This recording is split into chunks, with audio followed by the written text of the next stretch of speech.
Բարև ձեզ, զրույց իրավապաշտպանի հետ հաղորդաշարի հերթական հաղորդումն է։ Երեխաները չեն կարողանում իրենց պաշտպանել, բայց մենք կարող ենք։ Այսօրվա մեր թեման է երեխաների նկատմամբ բռնության դեպքերը և համակարգային անգործություն։ Ցավոք սրտի կա համակարգային անգործություն։ Հարգելի քաղաքացիներ, վերջին ամիսներին ծափաթաղում տեղի ունեցավ դեպք և 3 տարեկան երեխայի կյանքի կորուստ, մենք գրանցեցինք ցավոք սրտի, որը տեղի ունեցավ հոր բռնության պատճառով, երեխան մահացավ, երեխան սպանվեց փաստորեն հոր կողմից, այո, դատարանի վճիռը տեղին էր, որ այդքան խիստ էր։ Երկրորդ դեպքը, որ տեղի ունեցավ Մասիսում, 1 տարեկան երեխան ծեծի ենթարկվեց խորթմոր կողմից և 5 օր շարունակ հիվանդանոցում պայքարեցին նրա կյանքի համար, սակայն նրա կյանքը փրկել չհաջողվեց։ Եվ վերջին դեպքը վերջերս Վեդիում դպրոցական երեխաների նկատմամբ, 2 քույրերի նկատմամբ տեղի ունեցել սեռական ոտնձգություն։ Մենք խոսելու ենք այս իրավիճակի մասին, Բնականաբար երեխաները ինչ-որ իրավիճակներում իզորու չեն իրենց պաշտպանել, բայց ուր են քաղաքացիները, ուր ենք մենք որպես հասարակություն, և ուր են պետական պատկան մարմինները, պետական այն ինստիտուտները, պետական այն օղակները, որոնք փաստորեն ձևական են և մնացել են օղակի թղթի վրա, Եվ որ ծափաթաղում հայրը բռնության էր ենթարկում 3 տարեկան երեխային, այստեղ արդյոք մեղավոր չի նույնիսկ այն հարևանը, որ հաճախ լսում, տեսնում էր այդ մասին և չէր բարձրաձայնում։ Չէ՞ որ որոշ դեպքերում նույնիսկ լռությունը հանցակցություն է։ Ուր էին այստեղ սոցիալական կառույցները, ուր էր այստեղ հոգաբարձուների խորհուրդը։ Մենք չենք խոսում միայն ու միայն այն մասին, թե ինչ է տեղի ունեցել, մենք խոսում ենք այն մասին, ինչ պետք է տեղի ունենար դեպքից առաջ և ինչ պետք է տեղի ունենար դեպքից հետո։ Այստեղ կա լրջագույն բացթողումը հոգաբարձուների խորհրդի, այստեղ կա մեր թերացումները, մենք հաճախ սովոր ենք մեղադրել պետական համակարգերին, բայց մենք համակարգի կարևոր ու բաղադրիչ մասն ենք կազմում և հանցակցությունը նման դեպքերում, այո, լռությունը։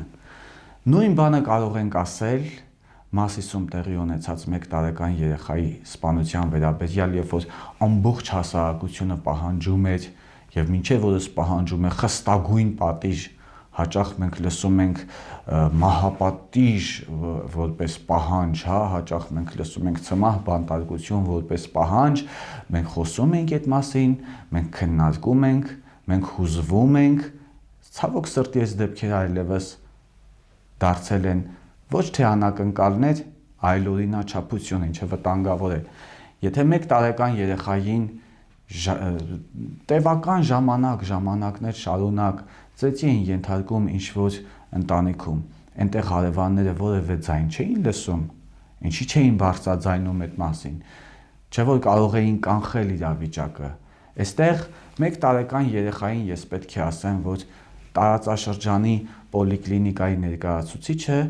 ամսվա մեջ մի քանի անգամ պետք է ուղղակի այցելություն անի երեխայի առողջական վիճակը վերահսկելու համար։ Բայց այդ բուժաշխատողը արդյոք արել է այդ այցելությունները։ Եթե չի արել այդ այցելությունները, արդյոք պատասխանատվության ենթարկվել է, ենթարկվելու է, թե ոչ։ Թե պետք է հերթական անգամ ընդունենք, որ պետական համակարգերը, պետական այդ մարմինները ֆիկցիա են, կեղծ են, թերացել են ու անցնենք առաջ, ոչ։ Անգործության համար պետք է պատասխանատվության ենթարկվի նաև այն բուժաշխատողը, ով պետք է այցելեր մինչև 1 տարեկան երեխային ամսվա մեջ մի քանի անգամ։ Այստեղ նորից պետք է անդրադառնանք հոգաբարձուների խորհրդի ֆիկցիա լինելուն, հոգաբարձուների խորհրդի կեղծ լինելու մասին, այստեղ մենք նորից պետք է խոսանք եւ մենք պետք է խոսանք հենց մեր թերացումների մասին, որ անտարբեր ենք եղել, երբ որ տեսել ենք ու լռել ենք։ Եվ ես պնդում եմ, որ որոշակի դեպքերում, հատկապես այս դեպքում, լռությունը կարող է գնահատվի որպես հանցակցություն, որպես մասնակցություն հանցագործությանը։ Եվ Էդի դեպքերի մասին, երբ որ սեռական բռնությանը ենթարկվել անչափահաս դպրոցական աղջիկներ, 3 պատկառելի տարիքում գտնվող մարդկանց կողմից։ Դժվարանում եմ մարդկանց մարդ ասել այս դեպքում եւ նորից մենք լսում ենք կոչեր, որ նրանց ցմահ, նրանց մահապատիժ, բայց հաճախ մենք այս իրավիճակների դեպքում խոսում ենք այս մասին, խոսում ենք խիստ պատիժներից ու արագ տեղեկատվությունը փոխվում է եւ մենք շարունակում ենք խոսել այլ բաների մասին եւ մենք շարունակում ենք ապրել մեր կյանքով, զբաղվել մեր կենցաղով, մինչեւ հաջորդ,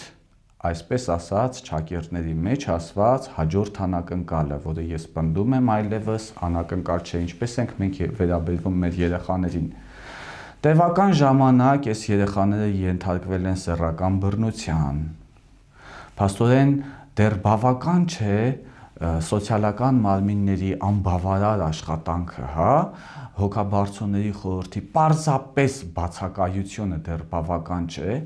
բայց մենք տեղեկատվություն ենք ստացել, որ նույնիսկ